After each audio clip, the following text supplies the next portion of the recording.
Hello student, आप सभी का स्वागत है हमारी नई क्लासेज में। तो हमने कल दर्पण से संबंधित जो वीडियो डाली थी उसी से रिलेटेड आगे जो इसके नियम हैं उसके बारे में चलते हैं। हमने अवतल दर्पण और उत्तल दर्पण के उपयोग पढ़ लिए थे।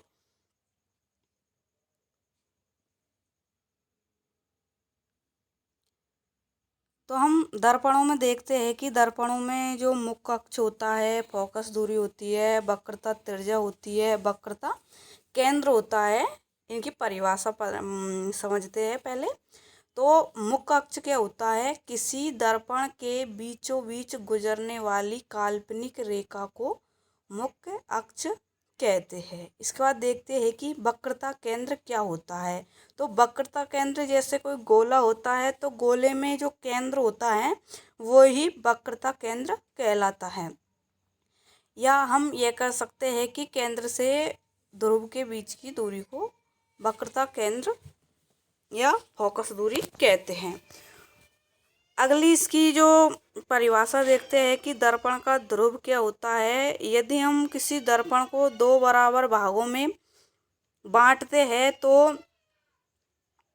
उस बिंदु को दर्पण का ध्रुव कहते हैं।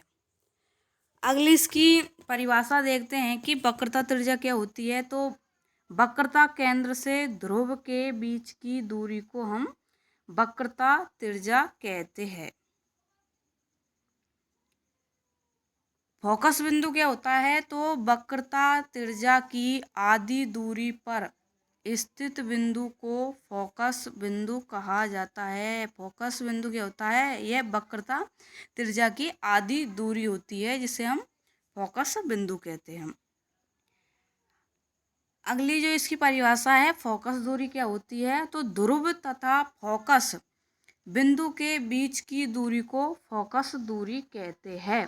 तो ध्रुव से जो फोकस बिंदु F होता है उसकी जो बीच की दूरी होती है उसे हम फोकस दूरी कहते हैं। या हम कह सकते हैं जो वक्रता त्रिज्या होती है उसकी जो आधा कर देते हैं उसको, तो हमारी वो फोकस दूरी आ जाती है। जो दर्पणों में जो फोकस दूरी ली जाती है वो अवतल दर्पण में तो पॉजिटिव या धनायन ली जाती है, जबकि जो उत्तल दर्पण होते हैं उनमें जो फोकस दूरी ली जाती है वो नेगेटिव ली जाती है। अब हम अगले समझते हैं कि जो दर्पणों के नियमों में कौन कौन सी, यदि कोई प्रकाश की किरण हम दर्पण पर आपतित करवाते हैं तो वह कहाँ से गुजरेगी। तो इसके ये 3 नियम आते हैं कि यदि हम कोई प्रकाश की किरण को यदि अनंत से आपतित करवाते हैं तो वह दर्पण से टकराने के बाद वह कहाँ से होकर गुजरेगी। तो यदि अनंत से कोई प्रकाश की किरण हम दर्पण पर आपतित करवाते हैं तो वह प्रकाश की किरण हमें मुख्य फोकस से जाती हुई दिखाई देगी। तो हमारा जो दर्पण के नियम है उसमें पहला नियम यही है, यदि कोई प्रकाश की किरण अनंत से आपतित हो तो वह मुख्य फोकस F से गुजरेगी। इसका अगला नियम है दूसरा, यदि हम कोई प्रकाश की किरण मुख्य फोकस से दर्पण पर आपतित करवाते हैं तो वह प्रकाश की किरण हमें अनंत से गुजरती हुई दिखाई देगी या अनंत पर हमें प्राप्त होगी। दर्पण का तीसरा नियम है कि यदि कोई प्रकाश की किरण को हम तिर्यक रूप से दर्पण पर आपतित करवाते हैं तो वह प्रकाश की किरण हमें तिर्यक ही दिखाई देती है या तिर्यक ही दूसरी दिशा में जाती हुई दिखाई देती हैं। तो हमारे दर्पण से संबंधित 3 नियम थे। यदि कोई प्रकाश की किरण को हम अनंत से आपतित करवाते हैं तो वह कहाँ से गुजरेगी? तो वो मुख्य फोकस से गुजरेगी। और यदि हम कोई प्रकाश की किरण मुख्य फोकस से आपतित करवाते हैं तो वह प्रकाश की किरण हमें अनंत पर प्राप्त होगी। और यदि कोई प्रकाश की किरण को हम तिर्यक आपतित करवाते हैं तो वह तिर्यक ही जाती हुई हमें दिखाई देगी। इसके बाद देखते हैं कि यदि हम प्रकाश की किरण को अनंत पर रखते हैं तो उसका प्रतिबिंब कहाँ पर बनेगा और उसकी आकार कितना बड़ा होगा या छोटा होगा और उसकी प्रकृति कैसी होगी। तो सर्वप्रथम यदि हम कोई प्रकाश की किरण को अनंत पर रख रहे हैं तो जो उसकी प्रतिबिंब की स्थिति हमें प्राप्त होगी वो मुख्य फोकस एफ पर प्राप्त होगी और जो उसका आकार होगा वो बिंदुवत या छोटी आकृति के रूप में हमें दिखाई देगा और उसकी जो प्रकृति होगी वो वास्तविक और उल्टा प्राप्त होगा। इसी प्रकार हम देखते हैं कि यदि हम बिंब को मुख्य फोकस एफ पर रखते हैं तो हमें प्रतिबिंब की जो स्थिति हमें दिखाई देगी वो अनंत पर दिखाई देगी और जो उसका आकार होगा वो विवर्तित दिखाई देगा और जो उसकी प्रकृति होगी वो वास्तविक और उल्टा हमें दिखाई देगा। अब हम तीसरी कंडीशन देखते हैं कि यदि बिंब को हम सी के परे रखते हैं तो वह प्रतिबिंब हमें सी पर प्राप्त होगा और जो उसका आकार होगा वो समान दिखाई देगा और जो उसकी प्रकृति बनेगी वो वास्तविक और उल्टा बनेगा। चौथी स्थिति देखते हैं कि यदि हम बिंब को सी के परे रखते हैं तो हमें जो प्रतिबिंब प्राप्त होगा वो मुख्य फोकस व वक्रता केंद्र सी के मध्य प्राप्त होगा और जो उसकी आकृति दिखाई देगी वो हमें छोटा दिखाई देगा और उसकी प्रकृति होगी वो हमें वास्तविक व उल्टी दिखाई देगी। अगली स्थिति देखते हैं कि जब हम बिंब को एफ व सी के मध्य रखते हैं तो हमें जो प्रतिबिंब प्राप्त होगा वो सी के परे दिखाई देगा और उसकी जो आकार होगा वो हमें बड़ा दिखाई देगा और इसकी प्रकृति होगी वो वास्तविक व उल्टी दिखाई देगी। अगली स्थिति देखते हैं कि यदि हम बिंब को ध्रुव तथा मुख्य फोकस एफ के मध्य रखते हैं तो हमें जो इसका प्रतिबिंब दिखाई देगा वो दर्पण के पीछे दिखाई देगा और जो उसकी आकृति होगी वो बड़ी दिखाई देगी और प्रकृति आभासी व सीधा दिखाई देगा।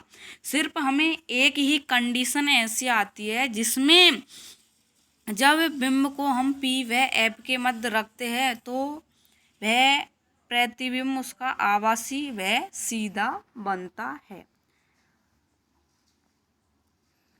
यह इसकी कंडीशन दी हुई है। यदि हम वक्रता केंद्र पर रखेंगे तो वह हमें वक्रता केंद्र पर ही दिखाई देगा और यदि पी व एफ के मध्य होगा तो वह एफ और सी के मध्य हमें दिखाई देगा। अगली हम जो प्रकाश की घटनाएं होती है इससे पहले हमने परावर्तन के बारे में जो वीडियो डाली थी उसी से रिलेटेड अपवर्तन होता है। तो हम जैसे परावर्तन में हमने देखा था कि जो यदि आपको ये वाला जो टॉपिक समझना है अपवर्तन, यदि इससे पहले आपने परावर्तन और दर्पण वाला टॉपिक पढ़ोगे तो आपको यह वाली वीडियो और भी अच्छी लगेगी और आपको और भी अच्छा समझ में आएगा। तो हम अपवर्तन के बारे में समझते हैं कि अपवर्तन होता क्या है, यह घटना किसमें संपन्न होती है और यह प्रकृति में इसके उपयोग कैसे हमें दिखाई देते हैं। तो जो अपवर्तन होता है इसमें हमें दो माध्यमों की आवश्यकता होती है। दो माध्यम हमारे पास, एक होता है सघन माध्यम और दूसरा होता है विरल माध्यम। तो सघन माध्यम होता है तो इसमें क्या होते हैं, कण निकट पाए जाते हैं और जबकि जो विरल होता है इसमें कण दूर दूर पाए जाते हैं। जो सघन माध्यम होता है इसमें प्रकाश का जो वेग होता है वह हमें कम प्राप्त होता है, जबकि जो विरल माध्यम होता है जिसमें कण दूर दूर पाए जाते हैं इसमें प्रकाश का वेग हमें अधिक दिखाई देता है या प्रकाश की किरण आसानी से गुजर जाती है। तो इसमें अवयवी कण पास पास में होते हैं, इसमें प्रकाश का वेग विरल माध्यम की तुलना में कम होता है।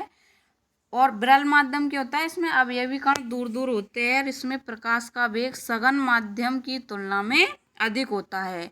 अब हम समझते हैं कि जैसे सघन माध्यम और विरल माध्यम के रूप में हम कैसे ले सकते हैं। तो हमें जैसे वायु व जल दो माध्यम दिए हुए हैं, तो इसमें जो वायु होगी इसमें जो कण होंगे वो हमें दूर दूर प्राप्त होंगे, तो यह हमारे पास वायु होगा, यह विरल माध्यम के रूप में कार्य करेगा।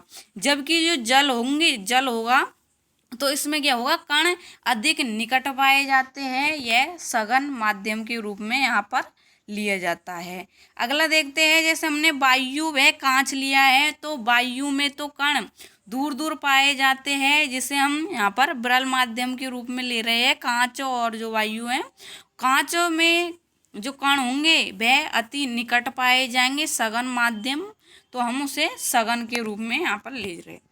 अगला लेते हैं, जैसे हमने जल व कांच दो माध्यम लिए हैं, तो जल में कण दूर दूर पाए जाएंगे तो उसे हम विरल माध्यम लेंगे, और कांच उसे हम सघन माध्यम के रूप में लेंगे।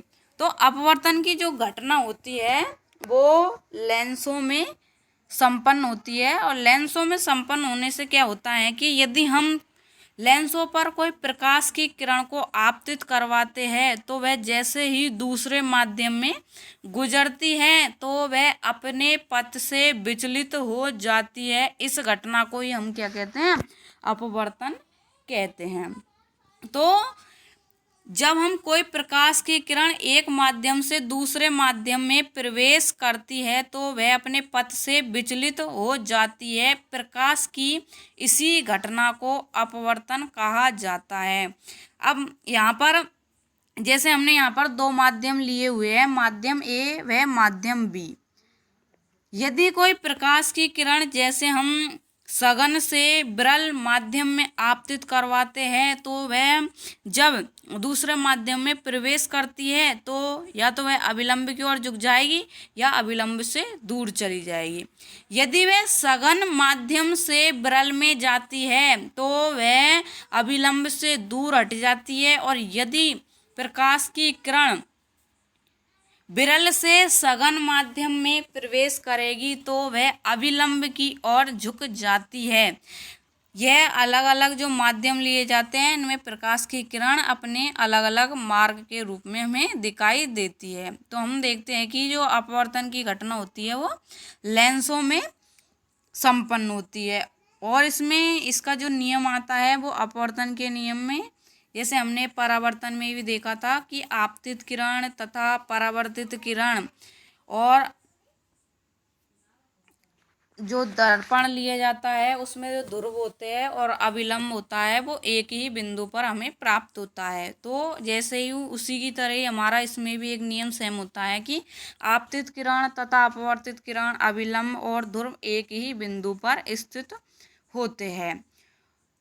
इसमें एक अलग आ जाता है नियम की आपतित किरण तथा अपवर्तित किरण की आवृत्ति तथा चाल असमान हो जाती है, जबकि जो परावर्तन की घटना होती है उसमें आवृत्ति और तरंग दैर्घ्य इनका कोई प्रभाव नहीं पड़ता है, एक ही माध्यम में वो संपन्न होती है। अब हम देखते हैं कि जो अपवर्तन का एक नियम आता है, इसमें आपतित किरण, अपवर्तित किरण तथा अभिलंब तीनों एक ही तल में होते हैं, और अपवर्तन का एक नियम जो बहुत बार एग्जामों में पूछा जाता है कि स्नेल का नियम। स्नेल के नियम को हम sine i upon sine r बराबर म्यू एक स्थिरांक द्वारा प्रदर्शित करते हैं, जहाँ पर जो कोण आई होता है वो आपतन कोण होता है, जबकि कोण आर होता है यह अपवर्तन कोण होता है। हमें यहाँ पर यदि स्थिरांक का मान ज्ञात करना है तो यदि हमें आपतन कोण और अपवर्तन कोण का मान दिया हुआ हो तो हम इनका मान रख के स्थिरांक का मान ज्ञात कर सकते हैं, और यदि हमें आपतन कोण वह स्थिरांक का मान दिया हुआ हो तो हम अपवर्तन कोण का मान ज्ञात कर सकते हैं। तो स्नेल का नियम होता है sine i upon sine r बराबर स्थिरांक बराबर म्यू होता है। तो अपवर्तन कोण की जा तथा अपवर्तन कोण की जा का जो अनुपात होता है वो स्थिरांक के बराबर होता है, जो स्थिरांक के बराबर होता है इसे ही हम स्नेल के नियम के नाम से जानते हैं। अब हम प्रकाश की जो घटनाएं होती है कि सघन माध्यम से यदि कोई प्रकाश की किरण विरल माध्यम में गुजरती है और यदि कोई प्रकाश की किरण विरल माध्यम से सघन माध्यम में गुजरती है तो प्रकाश की जो किरण होगी वो अभिलंब की ओर झुकेगी या विलंब से दूर जाएगी। तो हम इसमें पहली घटना देखते हैं कि यदि कोई प्रकाश की किरण सघन से विरल में जाती है तो वह अभिलंब से दूर हट जाती है, क्योंकि जो विरल माध्यम होता है इसमें प्रकाश का वेग अधिक पाया जाता है, जबकि जो सघन माध्यम होता है इसमें प्रकाश का वेग कम पाया जाता है। और यदि कोई प्रकाश की किरण विरल से सघन में प्रवेश करती है तो वह अविलंब की ओर झुक जाती है, क्योंकि जो सघन माध्यम है इसमें प्रकाश का वेग कम पाया जाता है, जबकि विरल माध्यम में प्रकाश का वेग अधिक पाया जाता है।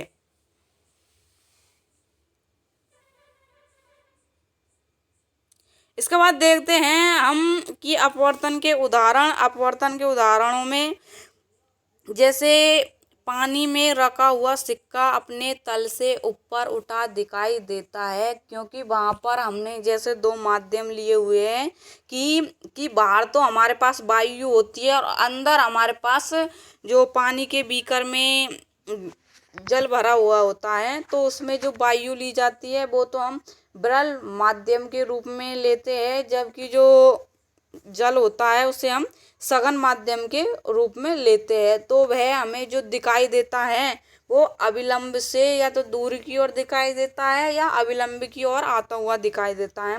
तो यह अपवर्तन के कारण ही दिखाई देता है। अगला देखते हैं कि पानी के गिलास में रखा नींबू अपने आकार से बड़ा दिखाई देता है। यह भी अपवर्तन की घटना के कारण ही होता है, क्योंकि इसमें जो बाहर वायु ली जाती है और बाहर से हम यदि विरल माध्यम से सघन माध्यम में देखेंगे तो हमें वह उठा हुआ दिखाई देगा या अपनी आकृति से बड़ा दिखाई देता है। अगला उदाहरण देखते हैं कि पानी में लकड़ी तथा पेंसिल को डालने पर टेढ़ी मेढ़ी दिखाई देती हैं, क्योंकि उसमें भी जो वायु और पानी के सघन और विरल माध्यम हो गया तो जो अपवर्तन की घटना हमें दिखाई देगी।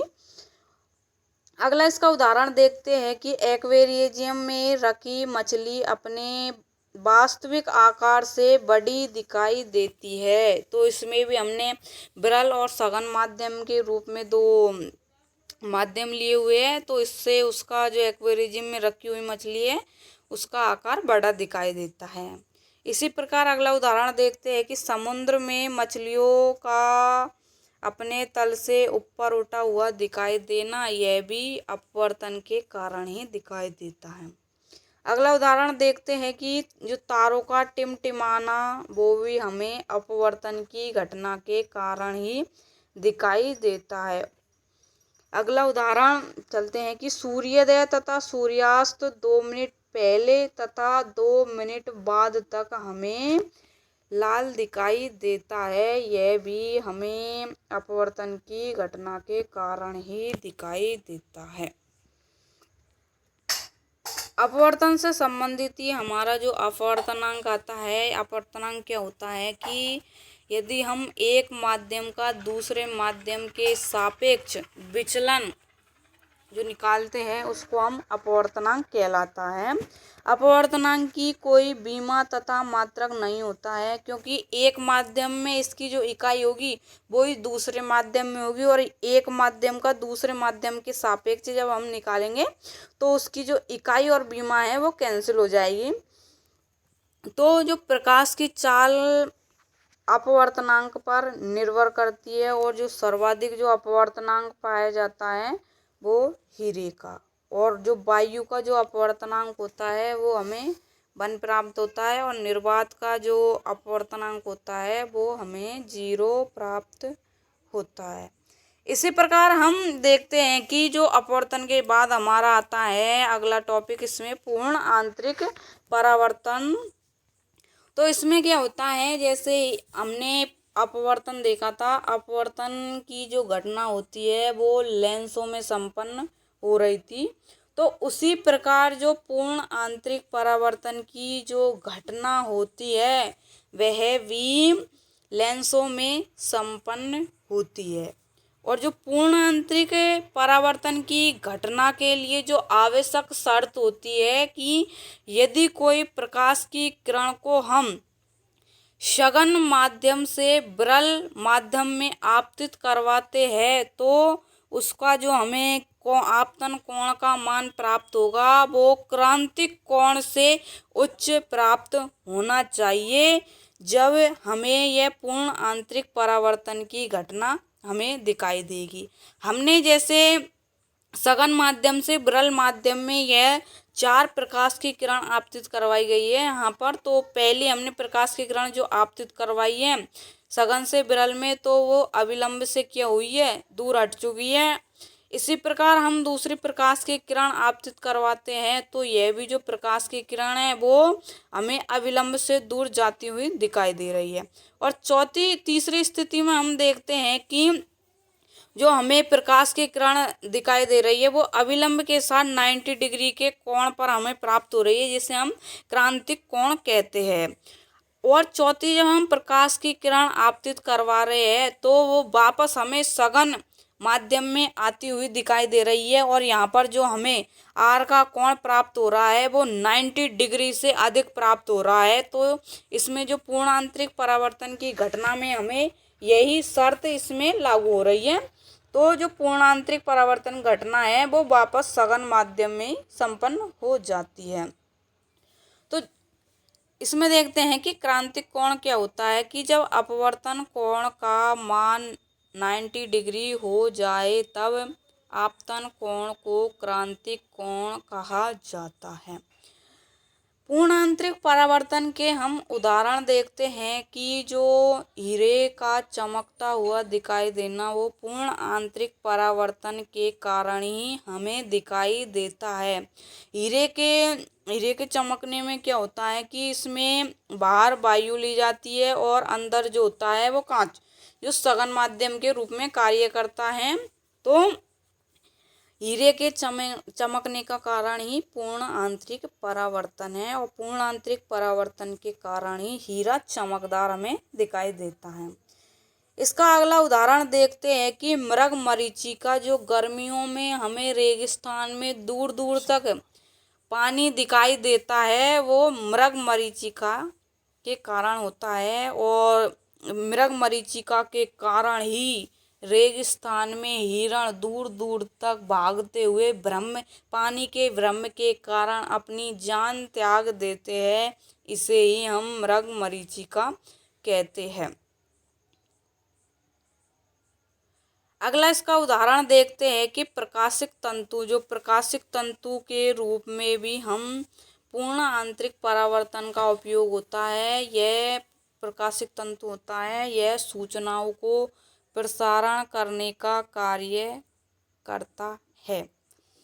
इसका अगला उदाहरण देखते हैं कि एंडोस्कोपी। इसका उपयोग अल्सर का पता लगाने में किया जाता है। इसका उपयोग चिकित्सा क्षेत्र में अधिक मात्रा में किया जाता है। यदि कोई व्यक्ति के शरीर में अल्सर या छाले हो जाते हैं तो उन्हें एंडोस्कोपी नामक यंत्र द्वारा मुख में डालकर इसका उपयोग किया जाता है। अगली घटना देखते हैं हम वर्ण विक्षेपण। वर्ण विक्षेपण होता क्या है? तो जो वर्ण विक्षेपण की जो घटना होती है वो प्रिज्म में संपन्न होती है। और यह घटना हमें कैसे दिखाई देती है कि यदि हम कोई प्रकाश की किरण या श्वेत प्रकाश को हम जब प्रिज्म पर आपतित करवाते हैं तो हमें 7 रंगों की एक पट्टी प्राप्त होती है जिसे हम वर्ण विक्षेपण कहते हैं। वर्ण विक्षेपण का मतलब है एक रंग का बहुत सारे रंगों में अलग अलग रंग की पट्टी दिखाई देना, यह घटना वर्ण विक्षेपण कहलाती है। जैसे हमने कोई एक प्रिज्म लिया हुआ है ये और इस पर हमने वाइट लाइट श्वेत प्रकाश डाला हुआ है तो जब ये निर्गत होगी तो हमें VIVGYOR की एक हमें पट्टी प्राप्त होगी। इसमें जो सर्वाधिक जो विचलन दर्शाया जा रहा है वो बैंगनी रंग का दर्शाया जा रहा है जबकि जो सबसे कम विचलन दर्शाया जा रहा है वो रेड रंग का हमें दर्शाया जा रहा है। और जो इसमें हम मध्य रंग के रूप में उपयोग में लेते हैं वो ग्रीन लेते हैं, जबकि जो माध्य रंग के रूप में लिया जाता है वो हम पीला रंग लेते हैं। तो इसमें हम देखते हैं कि जब किसी प्रिज्म पर श्वेत प्रकाश टकराते हैं तो अपवर्तन के कारण प्रकाश 7 रंगों में बट जाता है। प्रकाश की इसी घटना को वर्ण विक्षेपण कहते हैं। और जो वर्ण विक्षेपण के कारण 7 रंगों की पट्टी प्राप्त होती है, इस पट्टी को स्पेक्ट्रम कहा जाता है। BIVGYOR ये 7 रंगों की पट्टी होती है हमारे पास, बैंगनी, इंडिगो, नीला, हरा, पीला, नारंगी और लाल। जो सर्वाधिक हमारे पास जो तरंग दैर्घ्य प्राप्त होती है वो हमें लाल रंग की तरंग दैर्घ्य सर्वाधिक पाई जाती है, जबकि जो सबसे कम तरंग दैर्घ्य पाई जाती है वो हमें बैंगनी रंग की पाई जाती है। और जो सर्वाधिक ऊर्जा वाला जो रंग होता है वो हमारे पास बैंगनी होता है, और सबसे कम ऊर्जा वाला होता है वो हमें लाल रंग होता है। और जो सर्वाधिक आवृत्ति होती है वो बैंगनी रंग की होती है, और जो सबसे कम आवृत्ति होती है वो हमें रेड रंग की प्राप्त होती है। और जो सर्वाधिक जो अपवर्तनांक पाया जाता है वो बैंगनी रंग का पाया जाता है, और जो सबसे कम अपवर्तनांक पाया जाता है वो रेड या लाल रंग का हमें पाया जाता है। इसकी अब अगली हम घटना के बारे में देखते हैं कि प्रकाश का प्रकीर्णन क्या होता है। प्रकाश का प्रकीर्णन क्या होता है?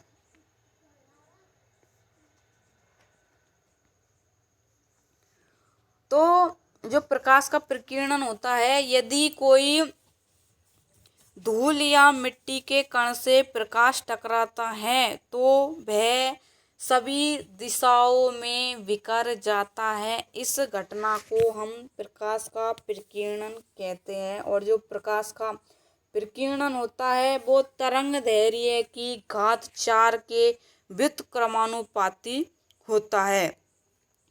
जिस रंग की जो तरंग दैर्घ्य जो सर्वाधिक होगी उसका प्रकीर्णन हमें सबसे कम दिखाई देता है। तो हम देखते हैं कि जब प्रकाश धूल मिट्टी के कणों से टकराता है तो प्रकाश विभिन्न दिशाओं में फैल जाता है। प्रकाश की इसी घटना को प्रकीर्णन कहा जाता है। और जो प्रकीर्णन होता है यह अभी हमने देखा था कि यह 1/λ⁴ के क्या होता है, समानुपाती होता है। और जो प्रकीर्णन की जो घटना होती है वो तरंग दैर्घ्य पर निर्भर करती है।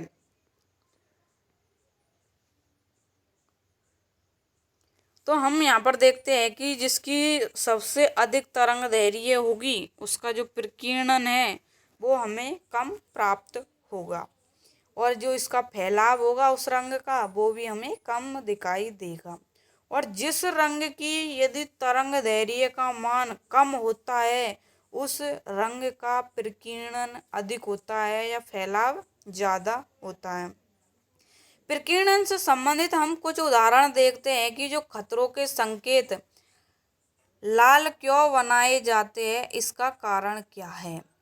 खतरों के संकेत लाल बनाए जाने का कारण है यह है कि जो लाल रंग की है वो तरंग दैर्घ्य क्या होती है, वो हमें कम, लाल रंग की जो तरंग दैर्घ्य है वो हमें कम दिखाई देती है या कम होती है।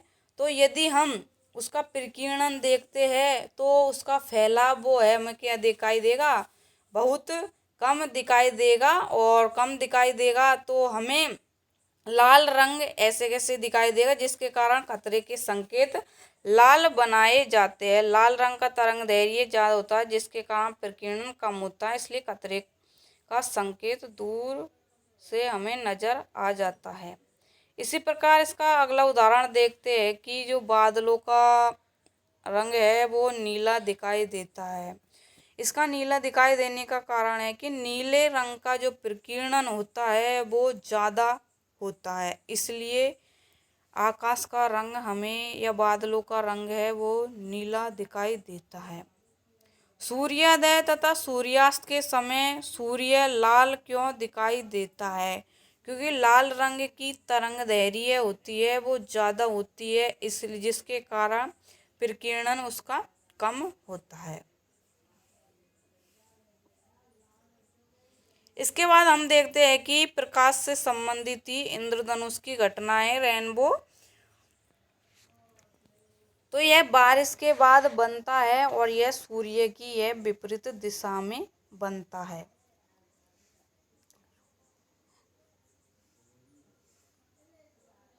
इसके बाद हम दर्पण से संबंधित होने के बाद हम लेंस वाला टॉपिक हम कल पढ़ेंगे। इसको देखने के लिए आप सभी का स्वागत है, धन्यवाद। यदि आपको ये हमारी वीडियो अच्छी लगी हो तो इसको प्लीज़ लाइक करें, सब्सक्राइब करें।